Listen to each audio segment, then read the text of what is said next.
Hello students, in today's lecture number 1, we shall start our new discussion, Motion in a Plane for class 11.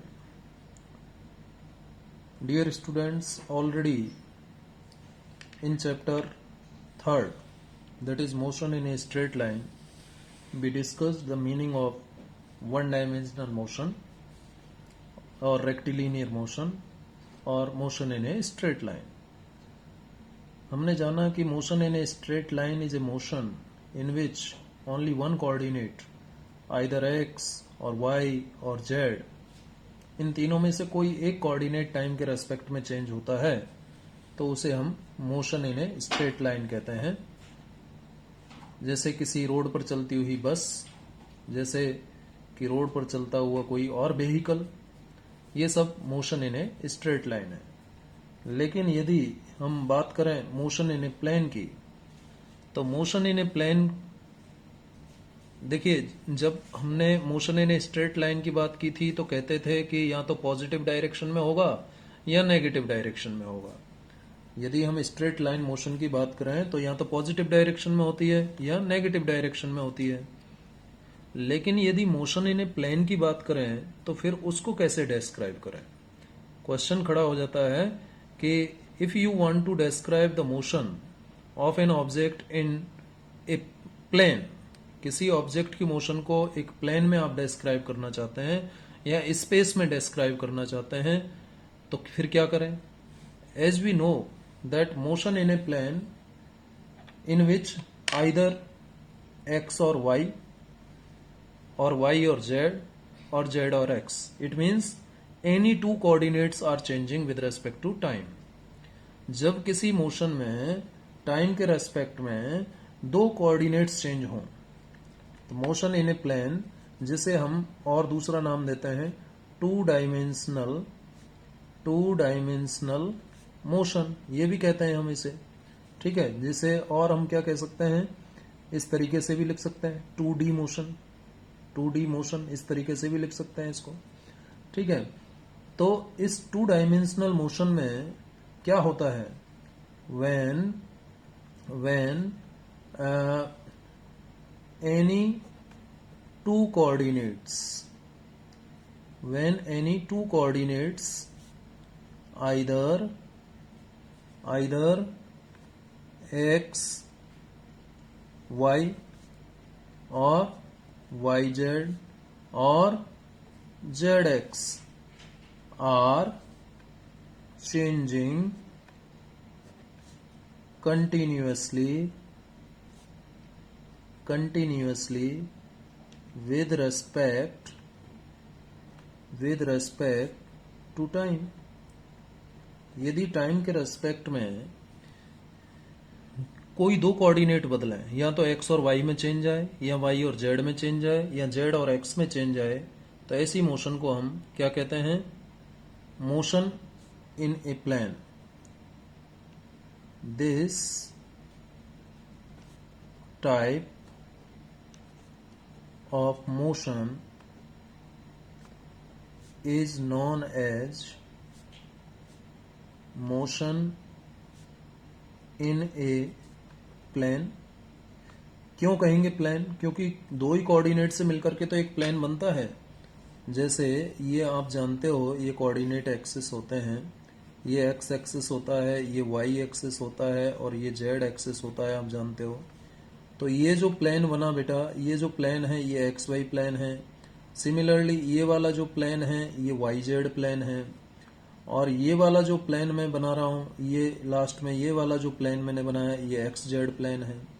ये वाला जो शुरुआत में plane बना, ये वाला जो प्लेन बन रहा है ये क्या है? एक्स वाई प्लेन है। ये वाला जो प्लेन बन रहा है ये कौन सा है? वाई जेड प्लेन है। और ये वाला जो प्लेन बन रहा है ये कौन सा है? जेड एक्स या एक्स जेड प्लेन है। तो दो कोऑर्डिनेट से मिलकर के एक प्लेन बनता है। तो जब किसी ऑब्जेक्ट की मोशन एक प्लेन में होती है, यानी जब किसी ऑब्जेक्ट की पोजीशन में दो डायरेक्शंस में चेंज होता है, किन्हीं दो डायरेक्शन में यदि ऑब्जेक्ट की पोजीशन बदलती है, या तो एक्स और वाई में बदल रही है या वाई और जेड में बदल रही है या जेड और एक्स में बदल रही है, किसके रेस्पेक्ट में, टाइम के रेस्पेक्ट में। तो ऐसी मोशन को हम क्या कहते हैं, मोशन इन ए प्लेन। और to dimensional motion, to dimensional motion क्यों कहा, क्योंकि दो डायमेंशंस में चेंज आ रहा है। एक्स वाई प्लेन में यदि मोशन है तो एक्स और वाई में चेंज आएगा, वाई जेड प्लेन में मोशन है तो वाई और जेड में चेंज आएगा, जेड एक्स प्लेन में मोशन है तो जेड और एक्स में चेंज आएगा। इस वजह से इसे हम टू डायमेंशनल मोशन कहते हैं। अब टू डायमेंशनल मोशन, जैसे कि ये पेपर जिस पर मैं लिख रहा हूं ये भी तो एक प्लेन है। ये जो पेपर है जिस पर मैं लिख रहा हूं ये भी क्या है, एक प्लेन है। एक्स वाई प्लेन आप कंसीडर कर सकते हो। तो ऐसे प्लेन में जब कोई मोशन होती है तो उसे मोशन इन ए प्लेन कहते हैं। अब जैसे हमने motion in a straight line में देखा, यदि हम बात करते हैं motion in a straight line, तो motion in a straight line, ठीक है, ये जब हमने मोशन डिस्कस की थी, motion in a straight line या तो पॉजिटिव डायरेक्शन में हो सकती है, ठीक है, और या फिर नेगेटिव डायरेक्शन में। इस तरीके से रिप्रेजेंट कर देते हैं, ठीक है। यदि इस ओरिजिन के राइट साइड में है तो पॉजिटिव, इसके लेफ्ट साइड में है तो नेगेटिव, इस ओरिजिन से ऊपर की तरफ है तो पॉजिटिव, ओरिजिन से नीचे की तरफ है तो नेगेटिव, इधर है तो पॉजिटिव, और मतलब ऊपर की तरफ है पॉजिटिव जेड एक्सिस और अंदर की तरफ है तो नेगेटिव जेड एक्सिस। तो पॉजिटिव या नेगेटिव डायरेक्शन के तौर पर हम इस motion in a straight line को डिस्क्राइब कर सकते हैं, ठीक है। दो साइन से हम डिस्क्राइब कर देते हैं किसको, वन डायमेंशनल मोशन या motion in a straight line, इसको वन डायमेंशनल मोशन भी कहते हैं। लेकिन अब यदि हम बात करें 2D की, but in case of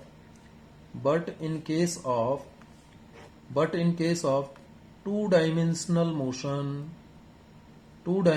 motion की बात करें, या यहां लिख दें motion in a plane, motion in a plane भी तो कहते हैं। मोशन इन ए प्लेन की जब हम बात करते हैं तो हम केवल पॉजिटिव और नेगेटिव से काम नहीं चला सकते। जब हम एक्स वाई प्लेन की बात करेंगे तो पॉजिटिव और नेगेटिव की जो नॉलेज है वो होना पर्याप्त नहीं है, क्योंकि जब एक्स और वाई दो कोऑर्डिनेट्स में चेंज आ रहा है तो हमें फिर एक प्लेन के बारे में इंफॉर्मेशन पता होनी चाहिए, यानी इन दोनों का रिजल्टेंट हमें पता होना चाहिए, और उसे हम फिर एक वेक्टर से रिप्रेजेंट कर पाएंगे। यानी हमें यहाँ पर किसकी नॉलेज होना चाहिए, वेक्टर की नॉलेज होनी चाहिए। किसकी नॉलेज होनी चाहिए, वेक्टर की। वेक्टर किस लिए जरूरत है, to describe two dimensional motion, ठीक है। टू डायमेंशनल मोशन को डिस्क्राइब करने के लिए किसके अंदर, प्लेन के अंदर किसी ऑब्जेक्ट की मोशन को डिस्क्राइब करने के लिए, या फिर हम कहें और टू डिस्क्राइब, एंड लिखो, and to describe three dimensional motion. Three dimensional motion मतलब motion in space. Motion in space को हम क्या कहते हैं, थ्री डायमेंशनल मोशन। तो यदि मोशन टू डायमेंशंस में हो रही है या थ्री डायमेंशंस में हो रही है तो उस केस में तो हमें किसकी जरूरत पड़ेगी, हमें वेक्टर की जरूरत पड़ेगी। किसकी जरूरत पड़ेगी, वेक्टर की जरूरत पड़ेगी। और ये वेक्टर क्या है, एक फिजिकल क्वांटिटी है। वेक्टर क्या है, फिजिकल क्वांटिटी है। अब फिजिकल क्वांटिटीज के बारे में तो हम ऑलरेडी पढ़ चुके हैं। क्या पढ़ चुके हैं कि physical quantities can be measured directly और indirectly. Quantities in terms of which the laws of physics can be expressed, इसे हम क्या कहते हैं, फिजिकल क्वांटिटी कहते हैं। तो वेक्टर, देखिए यहां से क्वेश्चन क्या निकल के आया कि वेक्टर एक फिजिकल क्वांटिटी है। वेक्टर क्या है बेटा, एक फिजिकल क्वांटिटी है। लेकिन अब हमें फिजिकल क्वांटिटी के बारे में पता होना चाहिए। फिजिकल क्वांटिटी, कौन सी क्वांटिटी फिजिकल क्वांटिटी कहलाती है। नंबर वन क्या डेफिनेशन है इसका, quantities which can be measured, जिनको मेजर किया जा सकता है डायरेक्टली और इनडायरेक्टली, ठीक है। ये सब हम पढ़ चुके हैं पहले। डायरेक्टली और इनडायरेक्टली जिन क्वांटिटीज को मेजर किया जा सके वो फिजिकल क्वांटिटीज हैं। या फिर हम कहते थे कि quantities in terms of which the laws of physics can be expressed, वो क्वांटिटीज जिनकी टर्म में फिजिक्स के लॉज को एक्सप्रेस किया जा सकता है, जिनके रूप में फिजिक्स के लॉज को एक्सप्रेस किया जा सकता है, ऐसी क्वांटिटीज क्या कहलाती हैं बेटा? फिजिकल क्वांटिटीज कहलाती हैं। ठीक है, अब फिजिकल क्वांटिटीज का मेजरमेंट भी हमने पढ़ लिया था। वैसे तो बेसिक यदि हम टाइप देखें फिजिकल क्वांटिटीज की तो फंडामेंटल क्वांटिटीज होती हैं और डिराइव्ड क्वांटिटीज होती हैं, लेकिन यदि डायरेक्शन के हिसाब से देखें, केवल मैग्नीट्यूड की बात ना करके यदि हम डायरेक्शन की भी बात करें तो फिजिकल क्वांटिटीज दो टाइप की हैं। ठीक है, मैग्नीट्यूड प्लस डायरेक्शन की यदि हम बात करें तो दो टाइप की फिजिकल क्वांटिटीज की हम बात करते हैं। कितने टाइप की फिजिकल क्वांटिटीज की बात करते हैं? दो टाइप की फिजिकल क्वांटिटीज की बात करते हैं। ठीक है, तो हम उन फिजिकल क्वांटिटीज की बात कर रहे हैं जिनका दो टाइप की फिजिकल क्वांटिटीज हो जाएंगी। आगे देखिए, दो टाइप की फिजिकल क्वांटिटीज हो जाएंगी। एक तो जिनका केवल मैग्नीट्यूड होता है। ठीक है, फिजिकल क्वांटिटीज की यदि हम बात करें, फिजिकल क्वांटिटीज वैसे तो हमने दो कैटेगरीज में बांटी थी, फंडामेंटल और डिराइव्ड में बांटी थी, लेकिन फंडामेंटल और डिराइव्ड में भी हम उनको यदि मैग्नीट्यूड और डायरेक्शन के आधार पर बांटें, किसको? फिजिकल क्वांटिटीज को। यदि हम फिजिकल क्वांटिटीज को मैग्नीट्यूड और डायरेक्शन के आधार पर कैटेगराइज करें, बांट दें, तो ये दो टाइप की होती हैं, on the basis of magnitude और डायरेक्शन। ठीक है, if we divide physical quantities on the basis of magnitude and direction. यदि हम फिजिकल क्वांटिटीज को मैग्नीट्यूड और डायरेक्शन के आधार पर डिवाइड करें तो फिजिकल क्वांटिटीज को फिर दो कैटेगरीज में बांट सकते हैं। Number one is scalar quantities. कौन सी? Scalar quantities. ठीक है, यदि मैग्नीट्यूड और डायरेक्शन के आधार पर यदि हम फिजिकल क्वांटिटीज को डिवाइड करें तो पहली फिजिकल क्वांटिटी है स्केलर क्वांटिटी या क्वांटिटीज। ठीक है, दूसरी क्वांटिटीज है वेक्टर क्वांटिटीज। ठीक है, वेक्टर क्वांटिटीज। अब इनके बारे में आप सब जानते हैं। स्केलर क्वांटिटीज तो वे क्वांटिटीज हैं जिनका केवल मैग्नीट्यूड होता है, ओनली मैग्नीट्यूड होता है इनका। क्या होता है इनका?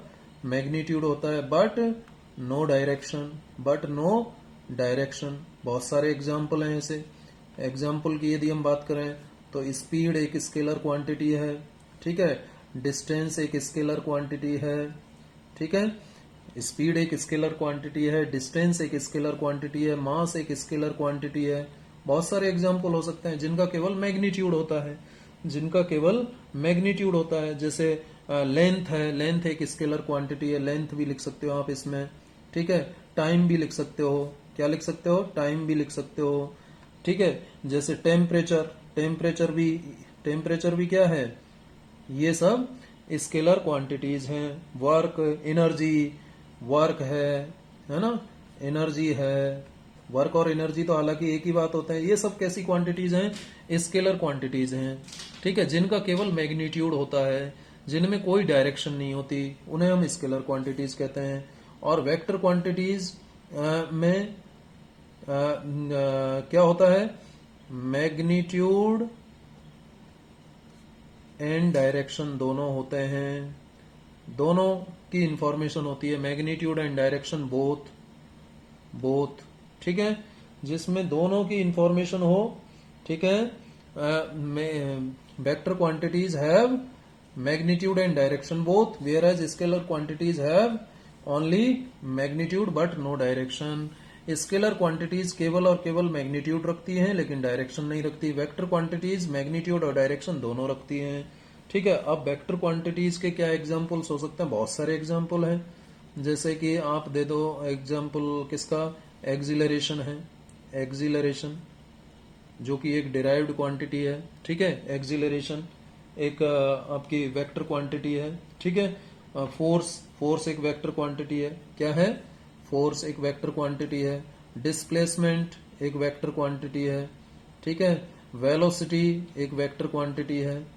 ठीक है, वेलोसिटी एक वेक्टर क्वांटिटी है, डिस्प्लेसमेंट एक वेक्टर क्वांटिटी है, फोर्स एक वेक्टर क्वांटिटी है, एक्सिलरेशन एक वेक्टर क्वांटिटी है।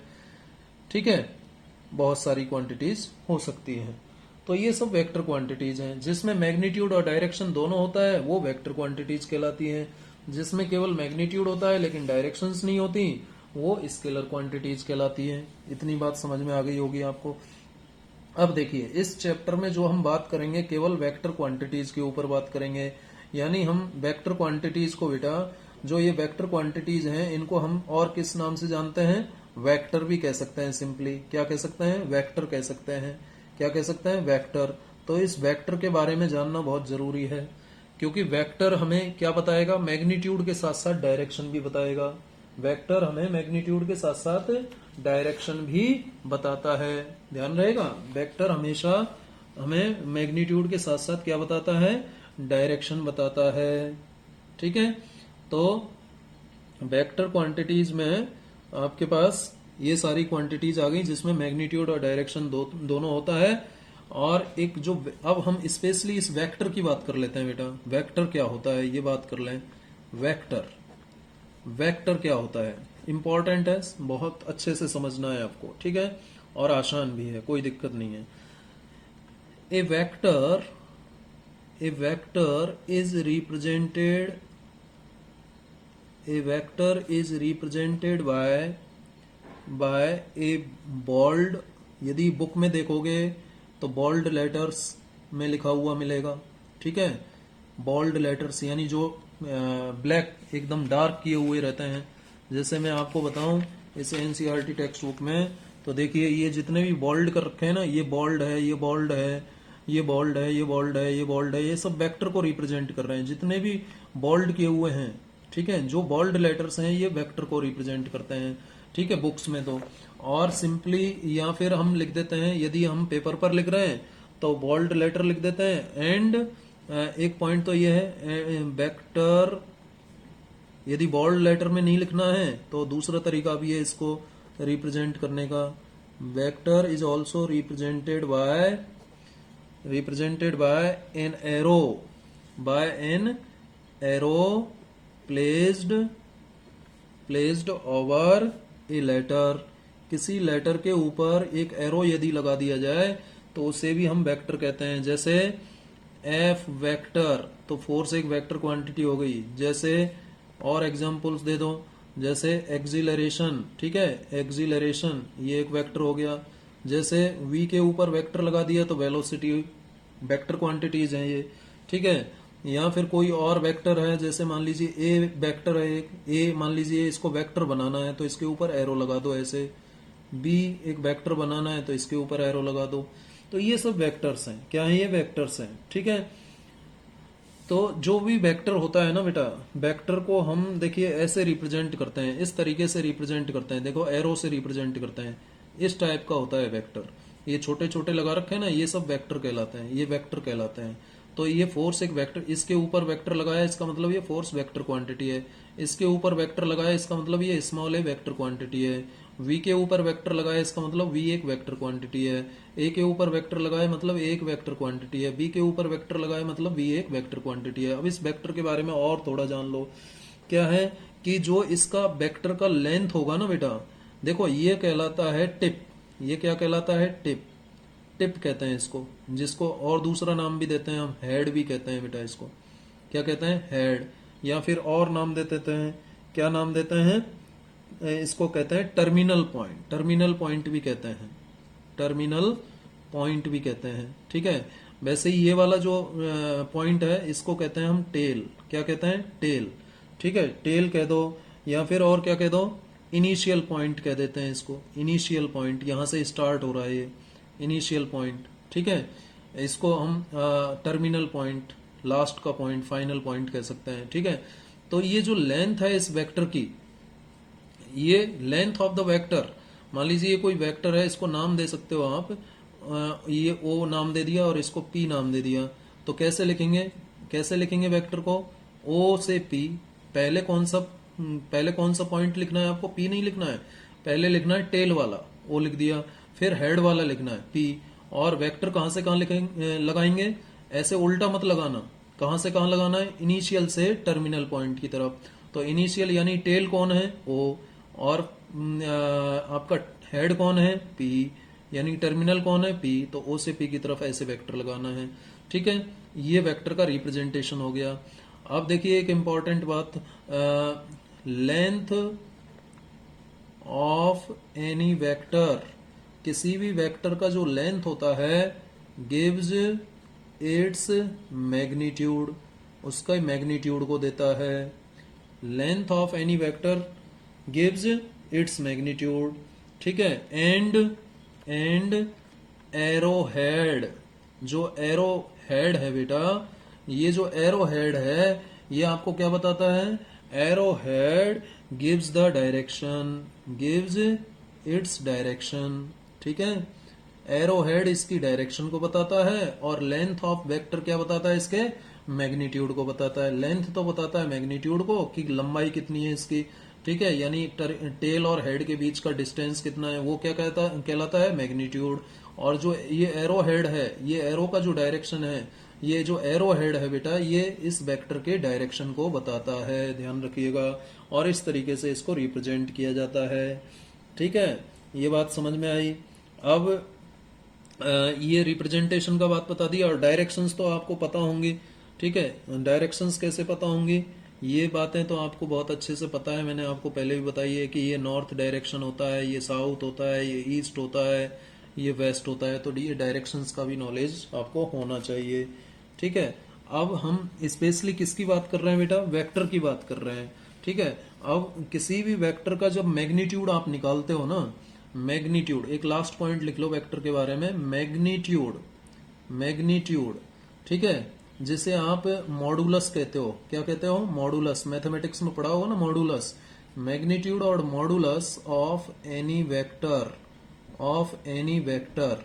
ठीक है, vector gives a scalar quantity, क्या दे देता है, स्केलर क्वांटिटी दे देता है, स्केलर क्वांटिटी देता है, क्या, मैग्नीट्यूड। ठीक है, या स्केलर क्वांटिटी कहो या एब्सोल्यूट वैल्यू कह दो इसको, क्या कह दो, एब्सोल्यूट वैल्यू, एब्सोल्यूट वैल्यू देता है। ठीक है, जैसे कि वेलोसिटी है, अब ये वेलोसिटी वेक्टर है तो ऐसे लिख दिया बेटा, ये वेक्टर है, ये क्या है, एक वेक्टर है। ठीक है, अब इसका मैग्नीट्यूड निकालो आप, ये मैग्नीट्यूड ऐसे लिख देगा, ये क्या हो गया, मैग्नीट्यूड हो गया। ठीक है, अब ये मैग्नीट्यूड किसके बराबर हो जाएगा, ये सिंपली ऐसे लिखा जाता है, यानी ये वेक्टर हट जाएगा। अब ये देखिए, ये वेक्टर क्वांटिटी था, लेकिन अब ये जो आया ये एब्सोल्यूट वैल्यू आ गया, एब्सोल्यूट नंबर आ गया, इसे कहते हैं मैग्नीट्यूड। क्या कहते हैं, मैग्नीट्यूड। ऐसे लिखो या फिर ऐसे लिखो, एक ही बात है। इसको क्या कहते हैं, मैग्नीट्यूड, या मॉडुलस आपने मैथमेटिक्स में यूज किया होगा। ठीक है, ये मैग्नीट्यूड कहलाता है वेक्टर का। ठीक है, तो ये बात हुई वेक्टर की। अब वेक्टर के टाइप्स के बारे में हमें जानना पड़ेगा, डिफरेंट टाइप्स के वेक्टर होते हैं, उनकी टाइप्स को हमें समझना पड़ेगा। ठीक है, तो वन बाई वन हम समझ लेते हैं types of vector. Types of vector, अलग अलग टाइप के होते हैं बेटा वेक्टर। जैसे यदि बेसिक टाइप्स की बात करें, बेसिक टाइप्स की बात करें, किसके, वेक्टर के बेसिक टाइप्स की बात करें, तो वेक्टर दो टाइप का होता है। वेक्टर कितने टाइप के होते हैं, दो टाइप के होते हैं। देखो, एक बेसिक टाइप में यदि हम जाएं तो एक होता है आपका पोलर वेक्टर, कौन सा, पोलर वेक्टर होता है, और दूसरा होता है एक्सियल वेक्टर। ठीक है, दूसरा होता है एक्सियल वेक्टर। एक होता है पोलर वेक्टर और एक होता है एक्सियल वेक्टर। ठीक है, अब पोलर वेक्टर का मतलब क्या है, पोलर वेक्टर का मतलब क्या है और एक्सियल वेक्टर का मतलब क्या है, इसके बारे में जान लें। तो देखिए, पोलर वेक्टर का मतलब क्या होता है, पोलर वेक्टर वे वेक्टर्स हैं, vectors which have a starting point, और या फिर दूसरा डेफिनेशन लिख सकते हैं, vectors which have a starting point, या फिर कहें vectors which have a point of application, A point of application. ठीक है, ए पॉइंट ऑफ एप्लीकेशन जिनका होता है, ठीक है, उन्हें कहते हैं हम पोलर वेक्टर्स। अब देखिए समझिए इसको, vector which have starting point, जैसे ये वेक्टर है बेटा, अब ये इसका स्टार्टिंग पॉइंट हुआ कि नहीं हुआ, तो ये क्या हुआ, पोलर वेक्टर हुआ। ठीक है, स्टार्टिंग पॉइंट है, ये स्टार्टिंग पॉइंट है। तो जिन वेक्टर्स का स्टार्टिंग पॉइंट होता है वो पोलर वेक्टर कहलाते हैं। या जैसे vectors which have a point of application. अब पॉइंट ऑफ एप्लीकेशन का मतलब क्या है, जैसे ये ऑब्जेक्ट है, कोई मास है, ऑब्जेक्ट है, ठीक है। अब इसमें एक मान लीजिए फोर्स ऐसे दिखा दिया आपने, ये इस पॉइंट पर लग रहा है, तो ये जो पॉइंट है ये पॉइंट ऑफ एप्लीकेशन हुआ ना, इस पर फोर्स लग रहा है। क्या लग रहा है, फोर्स लग रहा है। कहाँ लग रहा है, इस पॉइंट पर लग रहा है, तो इसे हम क्या कहेंगे, पॉइंट ऑफ एप्लीकेशन कहेंगे। तो जिसका पॉइंट ऑफ एप्लीकेशन होता है या स्टार्टिंग पॉइंट होता है उसे हम क्या कहते हैं, पोलर वेक्टर कहते हैं। इसके एग्जाम्पल आप ध्यान रखिएगा, एग्जाम्पल क्या क्या हो सकते हैं इसके, जैसे फोर्स, अभी मैंने ऊपर दिया ना ये एग्जाम्पल, फोर्स जिसका पॉइंट ऑफ एप्लीकेशन, फोर्स भाई किसी जगह लगेगा ना, उसका पॉइंट ऑफ एप्लीकेशन होगा फोर्स का, तो वो क्या है, वो क्या है, एक पोलर वेक्टर है। जैसे कि डिस्प्लेसमेंट, डिस्प्लेसमेंट भी बेटा क्या है, एक पोलर वेक्टर है। क्यों, क्योंकि डिस्प्लेसमेंट का क्या होता है, स्टार्टिंग पॉइंट होता है। डिस्प्लेसमेंट का क्या होता है, स्टार्टिंग पॉइंट होता है। तो ये सब ये किस कैटेगरी में आते हैं, ये कैटेगरी में आते हैं पोलर वेक्टर की कैटेगरी में। तो समझ ध्यान रखिएगा कि पोलर वेक्टर वे वेक्टर्स हैं जिनका स्टार्टिंग पॉइंट होता है या पॉइंट ऑफ एप्लीकेशन होता है, उन वेक्टर्स को हम पोलर वेक्टर कहते हैं। दूसरे टाइप के जो वेक्टर हैं बेटा वो हैं एक्सियल वेक्टर, एक्सियल वेक्टर कहो या एक्सियल वेक्टर कहो। ठीक है, एक्सियल वेक्टर्स कौन से वेक्टर्स होते हैं, इसकी बात भी लिख लें, पहले डेफिनेशन लिख लें फिर समझेंगे। एक्सियल वेक्टर जिनका जो क्या रिप्रेजेंट करते हैं, वे vectors, vectors which represent represent rotational effect, rotational effect, vectors which represent rotational effect and acts, और लगते हैं, कहाँ लगते हैं, along the axis of rotation, along the axis of rotation, जो एक्सिस ऑफ रोटेशन की डायरेक्शन में लगते हैं। ठीक है, जिनका रोटेशनल इफेक्ट होता है उन्हें हम क्या कहते हैं, एक्सियल वेक्टर कहते हैं, एक्सियल वेक्टर कहते हैं। जैसे आप पहले एग्जांपल लिख लें, जैसे कि एंगुलर वेलोसिटी होता है, एंगुलर वेलोसिटी, एंगुलर वेलोसिटी अभी मैं समझाऊंगा आपको। जैसे कि टॉर्क होता है, टॉर्क आपने सुना होगा, ठीक है, टॉर्क। जैसे कि होता है एंगुलर मोमेंटम, क्या होता है, एंगुलर मोमेंटम, ये सब क्या है, एंगुलर मोमेंटम, ये सब क्या है बेटा, ये एक्सियल वेक्टर्स हैं। चलिए समझते हैं, क्यों टेंशन ले रहे हो। एक्सियल वेक्टर्स का मतलब है कि वे वेक्टर्स जिनका रोटेशनल इफेक्ट होता है। ठीक है, अब जैसे मान लीजिए आप किसी वेक्टर को ऐसे घुमा रहे हो, ये मान लीजिए कोई लूप है, लूप है, ये क्या है, लूप है। जैसे साइकिल का पहिया है मान लीजिए, ठीक है, साइकिल का पहिया है, तो इस साइकिल के पहिए का यहाँ क्या होता है बेटा, एक्सल होता है। क्या होता है, एक्सल। यानी ये जो मैं लाइन ड्रॉ कर रहा हूं ये क्या कहलाएगा, इसका एक्सिस ऑफ रोटेशन कहलाएगा। ये क्या कहलाएगा बेटा, एक्सिस ऑफ रोटेशन कहलाएगा, एक्सिस ऑफ रोटेशन कहलाएगा। समझ गए बात को, ठीक है, एक्सिस ऑफ रोटेशन कहलाएगा। कौन, ये साइकिल का जो रिम है, साइकिल का जो रिम है वो तो डायरेक्शन ऑफ रोटेशन होगा, और जो एक्सेल है साइकिल का, ये जो एक्सेल है सेंटर पॉइंट, ठीक है, ये स्पॉक्स लगे रहते हैं, ये क्या लगे रहते हैं, स्पॉक्स लगे रहते हैं ना, स्पॉक्स इस तरीके से ये स्पॉक्स होते हैं, और ये कहलाता है एक्सेल। क्या कहलाता है, ये एक्सेल। तो लिख लीजिए ये मान लीजिए एक्सेल है, और ये किसका व्हील है, व्हील ऑफ साइकिल। ठीक है, व्हील ऑफ साइकिल की बात कर रहे हैं, और ये क्या है, स्पॉक्स हैं, ये क्या है, स्पॉक्स हैं। तो अब देखिए, अब इसको समझें, तो इसमें यदि हम डायरेक्शन निकालना चाहते हैं एक्सियल वेक्टर की, तो एक्सियल वेक्टर की डायरेक्शन निकालने के लिए आपको यहां लिख लेंगे, to know the direction of axial vector, और to know the direction of rotation कि रोटेशन कैसे हो रहा है, ठीक है। B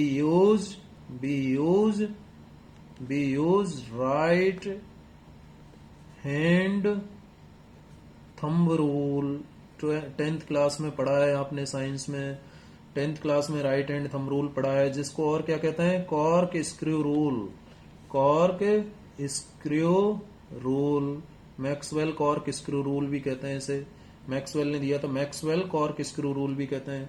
right hand thumb rule अब क्या कहता है जी बेटा, ये राइट हैंड थंब रूल, जैसे मान लीजिए बेटा ये मेरे फिंगर्स हैं, ये हाथ है, ठीक है, फिंगर्स को मैं ये घुमा रहा हूं, तो देखिए ये जो पेंसिल होगी ना, ये जो येलो पेंसिल मैंने ऊपर रखी हुई है, इस डायरेक्शन में कौन है, थंब, और ये येलो पेंसिल क्या हो जाएगा, एक्सिस ऑफ रोटेशन हो जाएगा जब मैं फिंगर्स को ऐसे घुमाऊंगा, एंटी क्लॉकवाइज घुमा रहा हूं तो ऐसे घुमा रहा हूं ना, फिंगर्स को ऐसे घुमा रहा हूं, ऐसे घुमा रहा हूं, ऐसे जब घुमा रहा हूं एंटी क्लॉकवाइज, तो एक्सिस ऑफ रोटेशन कहाँ आ रहा है, ऊपर आ रहा है, ऊपर आ रहा है ना, इस एक्सिस के रेस्पेक्ट में घूम रही है, ऐसे ऐसे घूम रही है, ठीक है। एक्सिस ऑफ रोटेशन क्या हो, कहाँ हो गया, ऊपर की तरफ। तो जो एक्सिस ऑफ रोटेशन का डायरेक्शन होगा, जो एक्सिस ऑफ रोटेशन का डायरेक्शन होगा, यदि आप इसको एंटी क्लॉकवाइज घुमाते हैं, यदि इसका रोटेशन एंटी क्लॉकवाइज है बेटा, एंटी क्लॉकवाइज है, तो एक्सियल वेक्टर कहाँ होगा, ऊपर की तरफ होगा। एक्सियल वेक्टर किस डायरेक्शन में होगा, ऊपर की तरफ होगा। यदि आप इसको कैसे घुमाते हैं, एंटी क्लॉकवाइज रोटेशन देते हैं, तो मैं अलग से लिख देता हूं यहां पर, यदि आप एंटी क्लॉकवाइज रोटेशन देते हैं, कैसा रोटेशन, एंटी क्लॉकवाइज, घड़ी के उल्टी दिशा में, तो ये डायरेक्शन क्या हो जाएगा, ये वाला जो ऊपर की तरफ डायरेक्शन होगा, ये एक्सिस ऑफ रोटेशन होता है, और यही कहलाएगा एक्सियल वेक्टर का डायरेक्शन, ठीक है।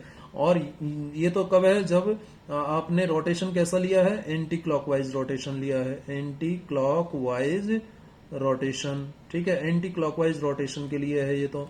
लेकिन यदि रोटेशन क्लॉकवाइज हो तो क्या होगा, यदि रोटेशन क्लॉकवाइज है तो क्या होगा, जैसे यदि मान लीजिए मैं घड़ी की दिशा में रोटेशन कर देता हूं, तो उस केस में अब लगाइए आप राइट हैंड थंब रूल, है ना, क्लॉकवाइज रोटेशन यदि कह रहे हैं हम, तो क्लॉकवाइज रोटेशन, क्लॉकवाइज रोटेशन, तो क्लॉकवाइज रोटेशन के केस में अब जैसे ये इन फिंगर्स ऐसे घुमानी पड़ेंगी आपको, फिंगर्स ऐसे घुमानी पड़ेंगी, ये मेरा राइट हैंड है, ये थंब जब ऊपर रखता हूं तो रोटेशन कैसा आ रहा है, एंटी क्लॉकवाइज, तो थंब ऊपर यानी एक्सियल वेक्टर ऊपर गया। जब मैं एंटी क्लॉकवाइज घुमाऊंगा राइट हैंड को, फिंगर्स को, तो देखिए फिंगर्स को मैं क्लॉकवाइज घुमा रहा हूं, सॉरी, फिंगर्स को क्लॉकवाइज घुमाता हूं तो थंब कहां जा रहा है, नीचे, यानी जो एक्सियल वेक्टर का डायरेक्शन होगा वो कहां हो जाएगा, नीचे की तरफ हो जाएगा। एक्सियल वेक्टर अब क्या हो जाएगा, नीचे की तरफ हो जाएगा, ठीक है। तो ये एक्सियल वेक्टर का डायरेक्शन हम राइट हैंड थंब रूल से निकाल सकते हैं। अपने राइट हैंड थंब रूल को अप्लाई करो, जो फिंगर्स हैं राइट हैंड की, वो क्या बताती हैं, रोटेशन की डायरेक्शन को बताती हैं। तो यहां लिख देता हूं मैं अलग से, राइट हैंड थंब रूल क्या बताता है आपको, ठीक है, ये मैं यहां पर लिख देता हूं, right hand thumb rule, right hand thumb rule, right hand thumb rule, right hand thumb rule में जैसे आप मान लीजिए जो थंब होता है बेटा, थंब किसको बताता है, थंब तो बताता है आपको axis of rotation, axis of rotation, axis of rotation की तरफ होता है कौन, थंब, जो कि डायरेक्शन किसका होता है, एक्सियल वेक्टर को रिप्रेजेंट करता है, कौन, थंब। थंब किसको बताएगा, एक्सियल वेक्टर को। और फिंगर्स, फिंगर्स जो होंगी, जिस यदि सभी फिंगर्स को मिला दें तो कर्ल ऑफ फिंगर्स हम इसको कहेंगे, ये कर्ल ऑफ फिंगर्स हैं, ठीक है। कर्ल ऑफ फिंगर यानी फिंगर्स का जो घूमने का दिशा है, फिंगर्स का जो रोटेशन का डायरेक्शन है, वो आपका रोटेशन डायरेक्शन हो गया, रोटेशन, रोटेशनल डायरेक्शन या रोटेशन डायरेक्शन हो गया, ठीक है, रोटेशन का डायरेक्शन हो गया, कौन, कर्ल ऑफ फिंगर्स। तो अब देखिए जैसे कि ये एक मान लीजिए एक्सिस ऑफ रोटेशन है, तो एक्सिस ऑफ रोटेशन की डायरेक्शन में कौन हो जाएगा बेटा, एक्सिस ऑफ रोटेशन की डायरेक्शन में ये मान लीजिए आपका थंब हो गया, ये क्या हो गया, थंब हो गया, ठीक है, थंब हो गया ये एक्सिस ऑफ रोटेशन की डायरेक्शन में। और यहाँ क्या हो जाएंगी, इस तरीके से फिंगर्स हो जाएंगी, क्या हो जाएंगी, फिंगर्स हो जाएंगी, फिंगर्स, फिंगर्स हो जाएंगी इस तरीके से। तो थंब इस डायरेक्शन में है, तो थंब तो हो गया एक्सियल वेक्टर का डायरेक्शन, एक्सियल वेक्टर का डायरेक्शन हो गया। और ये जो फिंगर्स ऐसे घूम के आएंगी ना बेटा, यूं घूम के आएंगी, तो इस तरीके से घूमेगा, ये इस तरीके से घूमेगा। किस डायरेक्शन में घूमेगा? एंटी क्लॉकवाइज डायरेक्शन में। एंटी क्लॉकवाइज डायरेक्शन में जब ये घूमेगा तो ये फिंगर्स के रोटेशन की डायरेक्शन हो जाएगी, फिंगर्स के रोटेशन की डायरेक्शन हो जाएगी। थंब ऊपर हो गया तो एक्सियल वेक्टर ऊपर हो गया, और ये रोटेशन का डायरेक्शन, यानी फिंगर्स का रोटेशन किसकी डायरेक्शन को बताएगा? फिंगर्स का रोटेशन आपको रोटेशन की डायरेक्शन को बताएगा। तो यदि रोटेशन एंटी क्लॉकवाइज है तो एक्सियल वेक्टर ऊपर की तरफ होगा, और रोटेशन यदि क्लॉकवाइज है तो एक्सियल वेक्टर नीचे की तरफ होगा। ध्यान रखिए कि चाहे रोटेशन एंटी क्लॉकवाइज हो चाहे रोटेशन क्लॉकवाइज हो, एक्सियल वेक्टर हमेशा एक्सिस ऑफ रोटेशन के पैरेलल होता है। किसके पैरेलल होता है axial vector? Axis of rotation की डायरेक्शन में होता है, ये ध्यान रखिए।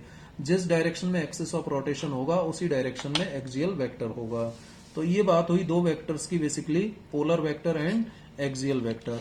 अब हम बात कर लेते हैं, ये तो बेसिक टाइप्स हुई polar vector and axial vectors की। ठीक है, पोलर वेक्टर में मैंने आपको एग्जांपल्स दिए।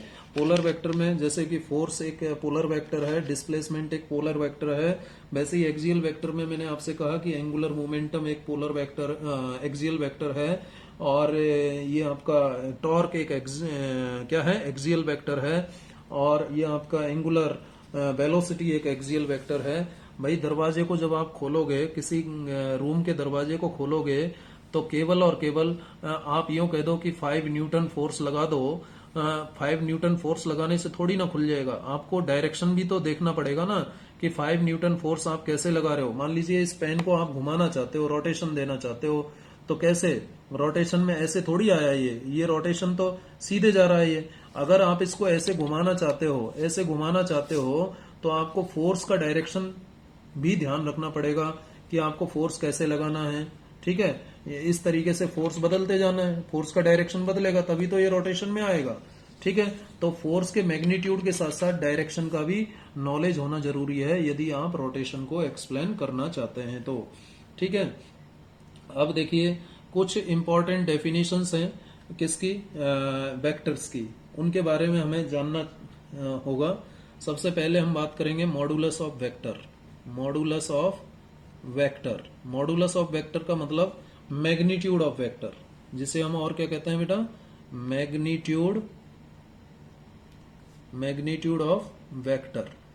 एक ही वेक्टर की बात हो रही है। ठीक है, एक वेक्टर का मॉडुलस या मैग्नीट्यूड, मॉडुलस को हम मैग्नीट्यूड भी कहते हैं।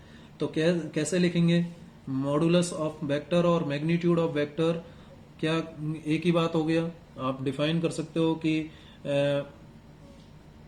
Magnitude, magnitude of any vector, इसी को हम क्या कहते हैं? Is called modulus, is called modulus of vector, modulus of vector कहलाएगा। किसी वेक्टर का मैग्नीट्यूड निकाल लीजिए तो वो क्या आ जाएगा? मॉडुलस आ जाएगा। जैसे कि एग्जाम्पल लेते हैं, एग्जाम्पल लेते हैं कि मान लीजिए P एक वेक्टर है, P क्या है? एक वेक्टर क्वांटिटी है। अब इसका जो मॉडुलस होगा, इसका जो मॉडुलस होगा, इसका मॉडुलस क्या होगा? वेक्टर P का इस तरीके से लिखेंगे, या फिर ये किसके बराबर हो जाएगा? इसको ऐसे लिखो, या फिर P लिख दो, सिंपली ऐसे लिख दो। तो ये मॉडुलस ऑफ वेक्टर हो गया। क्या हो गया? ये मॉडुलस ऑफ वेक्टर हुआ। ठीक है, तो सिंपली मैग्नीट्यूड निकाल लो। क्या निकाल लो? मैग्नीट्यूड निकाल लो, तो उसे हम मॉडुलस ऑफ वेक्टर कहेंगे। दूसरी बात है, इंपॉर्टेंट है, यूनिट वेक्टर। क्या होता है? Unit vector. यूनिट वेक्टर के बारे में जान लें। यूनिट वेक्टर, देखिए यूनिट वेक्टर डेफिनेशन लिख लें पहले। ए वेक्टर which has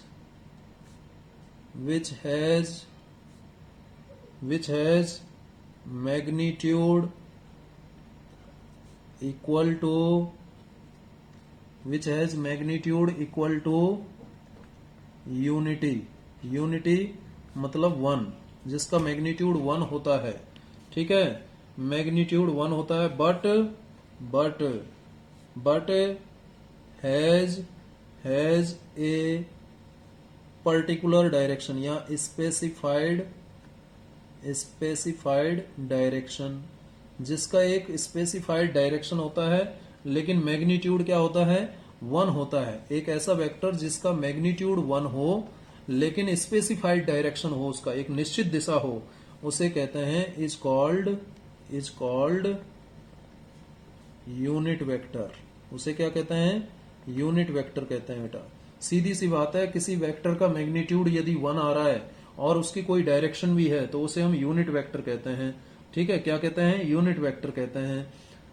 ठीक है, अब जैसे देखिए मैंने अभी मॉडुलस ऑफ वेक्टर बताया, तो ये मान लीजिए कोई वेक्टर है बेटा।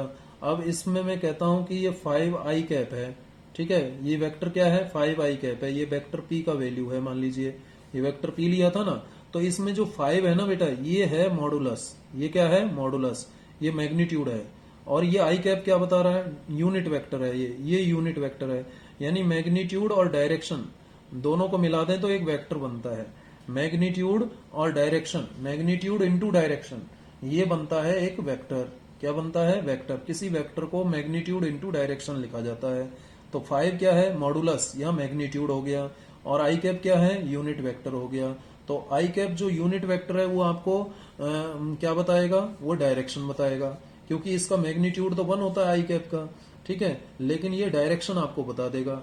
तो यूनिट वेक्टर हमेशा आपको क्या बताएगा बेटा, डायरेक्शन बताएगा।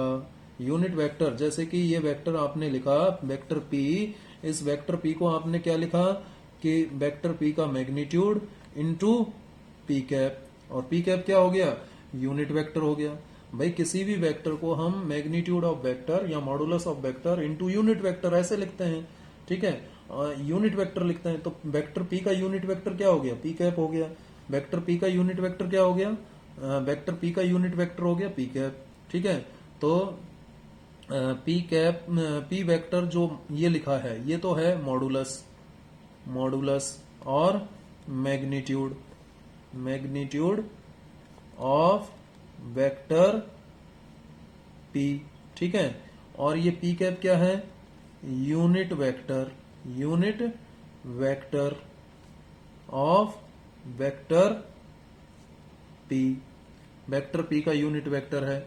अब वेक्टर p का यूनिट वेक्टर क्या होगा, देखिए हमेशा ध्यान रखना, हमेशा ध्यान रखना कि जो भी यूनिट वेक्टर होगा, unit vector for unit vector, ध्यान रखिएगा, यूनिट वेक्टर जो भी होगा बेटा, यूनिट वेक्टर का मैग्नीट्यूड हमेशा 1 होता है। यूनिट वेक्टर का मैग्नीट्यूड हमेशा 1 होता है, ध्यान रख लीजिएगा। ठीक है, यूनिट वेक्टर का मैग्नीट्यूड हमेशा 1 होता है। अब यूनिट वेक्टर का फॉर्मूला क्या बन जाएगा, इससे देखो, हम किसी भी वेक्टर को, ध्यान रखना ये बड़ा इंपॉर्टेंट टर्म है, ये इंपॉर्टेंट रिलेशन लिखा है बेटा, इसको ध्यान रखना। किसी भी वेक्टर को हम कैसे लिख सकते हैं, उस वेक्टर का मैग्नीट्यूड इनटू यूनिट वेक्टर उस वेक्टर का। p cap is the unit vector of vector p and p vector modulus magnitude of vector p is magnitude of this vector p। ये तो मैग्नीट्यूड है और ये क्या है, यूनिट वेक्टर है। मैग्नीट्यूड इनटू यूनिट वेक्टर क्या कहलाएगा, ये कहलाएगा आपका वेक्टर। ठीक है, तो इसी से यदि हम लिखें कि यूनिट वेक्टर p कैप किसके बराबर आएगा, तो vector p upon modulus of vector p, ये आएगा ना। ठीक है, या फिर इसको क्या लिख सकता हूं, p cap is equal to, ऊपर तो वेक्टर p ठीक है, और नीचे जो मॉडुलस ऑफ p है इसको सिंपली मैं p लिख सकता हूं। क्या लिख सकता हूं, p लिख सकता हूं। तो यूनिट वेक्टर को हम क्या लिख सकते हैं, unit vector is equal to vector, unit vector is equal to vector upon magnitude of vector. यही तो बना फॉर्मूला, मैग्नीट्यूड ऑफ वेक्टर। ठीक है, वेक्टर और मैग्नीट्यूड ऑफ वेक्टर का जो रेशो है वो यूनिट वेक्टर कहलाता है। ठीक है, अब यहां पर एक बात और जानने की है, क्या जानने की है, कि जैसे ये एक्सिस होता है बेटा, ये एक्सिस होते हैं, ये एक्स एक्सिस, ये वाई एक्सिस, और ये होता है आपका जेड एक्सिस। ठीक है, ये जेड एक्सिस और ये ओरिजिन। ध्यान रखिएगा, हम एक्स डायरेक्शन में, पॉजिटिव एक्स डायरेक्शन में, पॉजिटिव वाई डायरेक्शन में और पॉजिटिव जेड डायरेक्शन में, पॉजिटिव एक्स डायरेक्शन में यूनिट वेक्टर अज्यूम करते हैं आई कैप। ठीक है, क्या लेते हैं, i cap. This i cap है बेटा, ये आई कैप। ठीक है, पॉजिटिव एक्स डायरेक्शन में यूनिट वेक्टर है। और j cap, small j cap, cap कहते हैं इसको, जो ये ऊपर लगा हुआ है ना, इसे हम कैप कहते हैं। क्या कहते हैं इसे, कैप कहते हैं। तो ये ध्यान, सिंबल भी ध्यान रखना आप, इसको क्या कहते हैं बेटा, कैप या हेड कह दो, नॉर्मली हम कैप कहते हैं इसे। क्या कहते हैं बेटा, इस सिंबल को कैप कह देते हैं। तो किसी भी क्वांटिटी के ऊपर ऐसा सिंबल लग रहा है कि इसका मतलब वो यूनिट वेक्टर है। क्या है वो, यूनिट वेक्टर है, ध्यान रखेंगे इस बात का। तो किसी भी क्वांटिटी के ऊपर यदि कैप लग रहा है तो वो यूनिट वेक्टर होता है। अब देखिए, पॉजिटिव एक्स डायरेक्शन में यूनिट वेक्टर आई कैप, पॉजिटिव वाई डायरेक्शन में यूनिट वेक्टर जे कैप होता है, और पॉजिटिव जेड डायरेक्शन में यूनिट वेक्टर बेटा होता है स्मॉल के कैप। ध्यान रखना इन बातों को, ठीक है। तो यहां मैं लिख देता हूं आई कैप। आई कैप क्या है, unit vector along positive x axis, ठीक है। पॉजिटिव एक्स डायरेक्शन को कौन बताएगा, आई कैप। और यदि माइनस आई कैप है तो वो क्या बताएगा, unit vector along negative X direction और X axis. Negative X axis के अलोंग माइनस आई कैप होता है। वैसे ही प्लस जे कैप, यदि पॉजिटिव जे कैप लेता हूं तो unit vector along positive Y axis होता है, कौन, जे कैप। और वैसे ही यदि माइनस जे कैप लिखूं, माइनस जे कैप, तो ये यूनिट वेक्टर होता है, unit vector along negative Y axis, ठीक है। ये नेगेटिव वाई एक्सिस के अलोंग होता है। और दो बातें याद रखो, के कैप, पॉजिटिव के कैप लिखते हैं तो ये यूनिट वेक्टर होता है, यूनिट वेक्टर, अब तो आपको समझ में आ गया होगा, yes, along, very nice, positive Z axis, ठीक है। और माइनस के कैप क्या होता है, यूनिट वेक्टर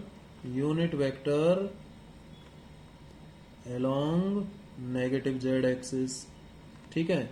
तो ये यूनिट वेक्टर का भी ध्यान रखिएगा। तो ये यूनिट वेक्टर का मतलब एक ऐसा वेक्टर जिसका मैग्नीट्यूड 1 होता है, ठीक है, और लेकिन जिसका स्पेसिफाइड डायरेक्शन होता है। मैग्नीट्यूड तो 1 होता है, यूनिट होता है, यूनिटी होता है, लेकिन उसका डायरेक्शन जरूर होता है। तो डायरेक्शन को रिप्रेजेंट करता है कौन, यूनिट वेक्टर, ठीक है। यूनिट वेक्टर के बारे में और इंपॉर्टेंट बातें ये लिख लेते हैं कि unit vector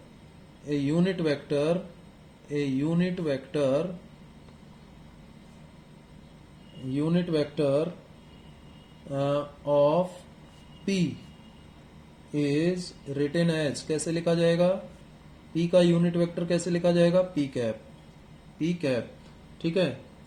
and read as, कैसे पढ़ा जाएगा इसको, एंड रीड एज क्या पढ़ा जाएगा बेटा, P कैप, ये कैप बोलते हैं इसको, P कैप, ठीक है। ये बात ध्यान रखना। और दूसरी बात, एक ध्यान रखना कि मैग्नीट्यूड ऑफ यूनिट वेक्टर का मैग्नीट्यूड इज ऑलवेज 1, क्या होता है, 1 होता है, ठीक है। Unit vector, it has no unit, इसका कोई यूनिट नहीं होता, इकाई नहीं होता, as well as no dimension, ना ही इसका कोई डायमेंशन होता है, ठीक है। तो ये बात हो गई यूनिट वेक्टर के बारे में। किसके बारे में हो गई, यूनिट वेक्टर के बारे में, ठीक है। चलिए आगे बढ़ते हैं, बात करते हैं नल वेक्टर क्या होता है। क्या, नल वेक्टर। तो देखिए नल वेक्टर, नल को हम ऐसे भी लिखते हैं वॉइड वेक्टर, ठीक है। नल वेक्टर कहो या वॉइड वेक्टर कहो, एक ही बात है, ठीक है। नल वेक्टर और वॉइड वेक्टर। तो पहले डेफिनेशन लिख लें, ए वेक्टर विच हैज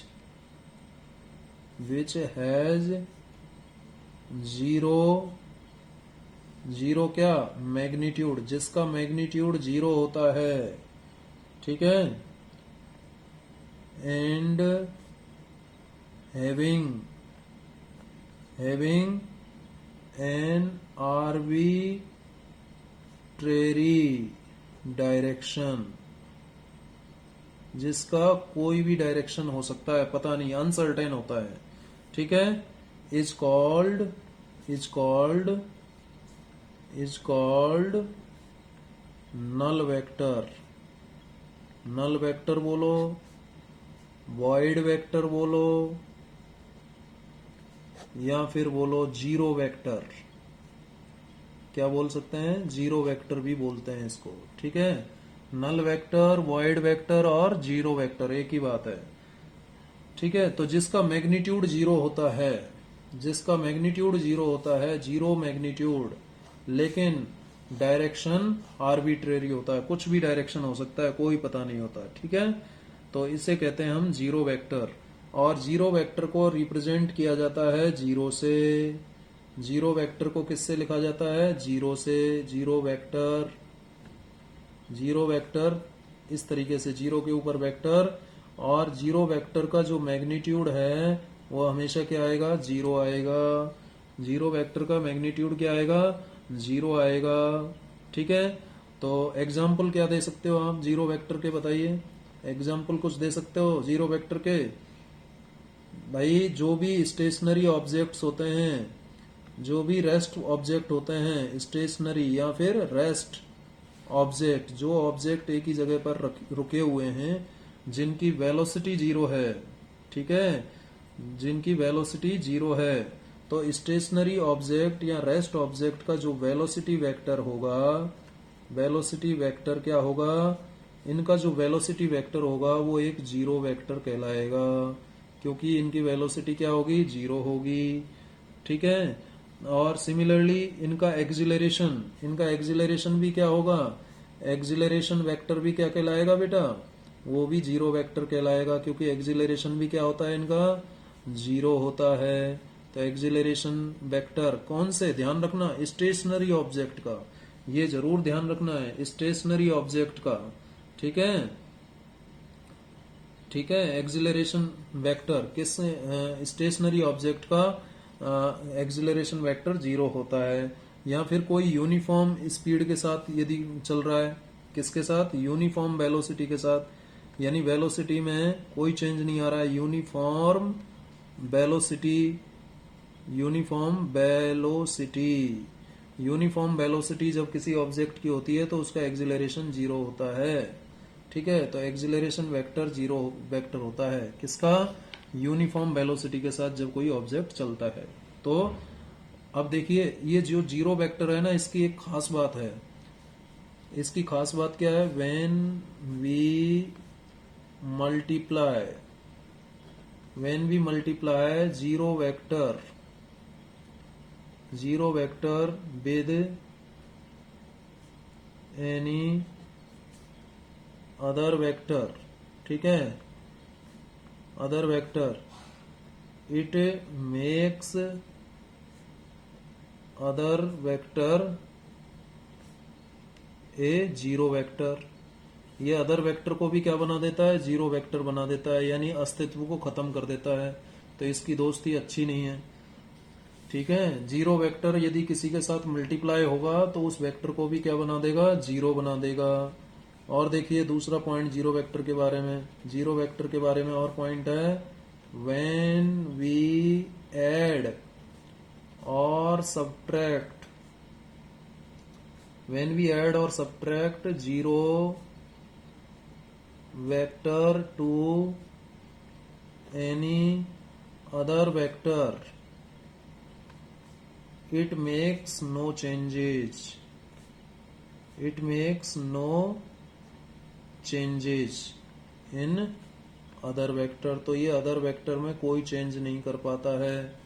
ठीक है, जैसे कि मल्टीप्लाई वाला देखो, ये वेक्टर है और इससे जीरो वेक्टर मल्टीप्लाई कर दिया, ठीक है, तो क्या आ जाएगा? जीरो आ जाएगा। उसको जीरो, ए को भी जीरो कर दिया इसने। और यदि किसी वेक्टर में जीरो वेक्टर को ऐड करते हो तो उस वेक्टर में कोई चेंज नहीं आता। यदि किसी वेक्टर में जीरो वेक्टर को सब्ट्रैक्ट करते हो तब भी वेक्टर में कोई चेंज नहीं आता। यानी ये मैग्नीट्यूड में कोई चेंज नहीं करता और ना डायरेक्शन में कुछ चेंज कर सकता है। कौन? नल वेक्टर और void vector. Zero vector can not change magnitude as well as direction. ठीक है, ना तो मैग्नीट्यूड को बदलता है और ना ही डायरेक्शन को बदलता है। कब? जब इसको ऐड और सब्ट्रैक्ट करते हैं। ठीक है, मल्टीप्लाई करोगे तो बदल देगा, मल्टीप्लाई कर दोगे तो अस्तित्व खत्म हो जाएगा, ध्यान रखना। डिवाइड कर दोगे तब भी उसका अस्तित्व खत्म ही मान लो आप। ठीक है, तो ये जीरो वेक्टर होता है। नेक्स्ट हम जानते हैं इक्वल वेक्टर, इक्वल वेक्टर्स। ठीक है, इक्वल वेक्टर्स क्या होते हैं ये जान लेते हैं। Equal vectors two given vectors, लिख लेते हैं डेफिनेशन फिर समझेंगे। Two given vectors are said to be क्या? Equal vectors.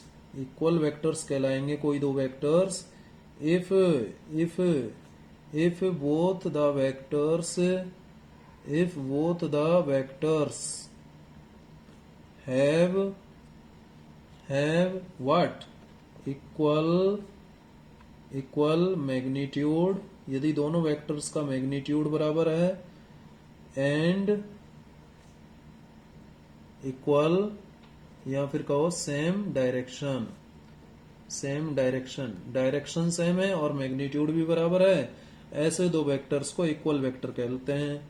ठीक है, तो देखिए मैग्नीट्यूड और डायरेक्शन बराबर होने के साथ साथ वो एक दूसरे के पैरेलल भी होने चाहिए। देखिए ये एक वेक्टर है मान लीजिए और एक ये दूसरा वेक्टर है। ये वेक्टर है मान लीजिए P, ये क्या वेक्टर है? P। ठीक है, ये इसका इनिशियल पॉइंट और ये इसका टर्मिनल पॉइंट, ये इसका इनिशियल पॉइंट और ये इसका टर्मिनल पॉइंट, ये वेक्टर है Q। अब देखो ये दोनों इक्वल वेक्टर कहलाएंगे जब यदि आप इन दोनों में से किसी एक वेक्टर को दूसरे वेक्टर के ऊपर रख दो तो वो कंप्लीट कवर कर लेता है पहले वेक्टर को। यदि Q को P के ऊपर रखोगे तो पूरा छुपा देगा P को, या P को Q के ऊपर रखोगे तो Q को छुपा देगा। तो जब इनका मैग्नीट्यूड यानी लेंथ बराबर है और डायरेक्शन भी सेम है, ठीक है, मैग्नीट्यूड बराबर है और डायरेक्शन भी सेम है, क्योंकि इनका जो ये जो पॉइंट है इनिशियल पॉइंट ये सेम है। ठीक है, और ये जो टर्मिनल पॉइंट है टिप ये भी सेम है। ठीक है, डायरेक्शन सेम है, लेंथ भी सेम है। तो ऐसे केस में ये जो दो वेक्टर्स हैं इक्वल वेक्टर्स कहलाएंगे, यानी इनको इस तरीके से लिखा जाता है। यदि ऐसे लिखा है तो वो इक्वल वेक्टर्स, और इनका मैग्नीट्यूड लिखोगे तो ऐसे आ जाएगा, इस तरीके से आ जाएगा मैग्नीट्यूड, जिससे और क्या लिखा जा सकता है मैग्नीट्यूड को? P is equal to Q लिख दो। ठीक है, तो मैग्नीट्यूड बराबर है और डायरेक्शन भी बराबर है। ठीक है, ऐसे दो वेक्टर्स क्या कहलाएंगे? इक्वल वेक्टर्स कहलाएंगे। ठीक है, और इनको हम पैरेलल लाइन से रिप्रेजेंट करते हैं। दीज वेक्टर्स, इक्वल वेक्टर्स जो होते हैं, these vectors are represented by, कैसे रिप्रेजेंट किए जाते हैं? Are represented by two equal parallel lines, equal parallel lines. अब मैंने लिखा है इक्वल पैरेलल लाइंस। ठीक है, equal parallel lines, equal parallel lines of same magnitude, same magnitude and direction, और डायरेक्शन भी सेम हो उनका। ठीक है, ये ध्यान रखना। इसका मतलब यदि एक वेक्टर में छोटा ले लूं और एक बड़ा ले लूं तो वो इक्वल वेक्टर नहीं होंगे बेटा। एक वेक्टर छोटा ले लें और एक बड़ा ले लें तो वो इक्वल वेक्टर नहीं होंगे, ये ध्यान रखना। ठीक है, एक वेक्टर छोटा ले लें और एक बड़ा ले लें। देखिए आगे बताता हूं मैं आपको। जैसे एक वेक्टर ये है और दूसरा वेक्टर ये है। मान लीजिए ये वेक्टर Q है और वेक्टर Q की वैल्यू है मान लीजिए 6i कैप। ठीक है, और वेक्टर P है, ये वेक्टर अब दिखाई दे रहा होगा आपको। ये दो वेक्टर बनाए मैंने, वेक्टर Q की वैल्यू है 6 इंटू आई कैप और वेक्टर P की वैल्यू भी है 6 इंटू आई कैप। तो देखिए हम जानते हैं कि वेक्टर को हमेशा कैसे लिखा जाता है? मैग्नीट्यूड इंटू यूनिट वेक्टर, ऐसे ही तो लिखा जाता है। तो देखो दोनों का मैग्नीट्यूड सेम है और दोनों का डायरेक्शन आई कैप मतलब पॉजिटिव x डायरेक्शन में है। तो दोनों कैसे हुए? इक्वल वेक्टर्स हुए। ये कैसे हुए, इक्वल वेक्टर्स हुए, यानी P is equal to Q हो गया। ठीक है, इक्वल वेक्टर्स हो गए। लेकिन यदि मैं ऐसे बनाऊं बेटा, एक ऐसे बना देता हूं P को और Q को मैं ऐसे बना देता हूं। ठीक है, ये Q है। अब Q मान लेता हूं 8 आई कैप है, 8 आई कैप है, और P मान लेता हूं 6 आई कैप है। अब देखिए डायरेक्शन तो दोनों की सेम है, डायरेक्शन दोनों की सेम है, डायरेक्शन दोनों की सेम है, लेकिन मैग्नीट्यूड दोनों का बराबर नहीं है। Because because because because vector P का जो मॉडुलस है वो वेक्टर Q के मॉडुलस के बराबर नहीं है। इसका 6 है तो इसका 8 है। ठीक है, तो ये बराबर नहीं है, ये बराबर नहीं है, इसलिए ये इक्वल वेक्टर्स नहीं है। ये क्या नहीं कहलाएंगे, इक्वल वेक्टर्स नहीं कहलाएंगे। ठीक है, तो लेंथ भी सेम होनी चाहिए, यानी मैग्नीट्यूड भी सेम होना चाहिए और डायरेक्शन भी सेम होना चाहिए। किसके लिए, इक्वल वेक्टर्स के लिए। ठीक है,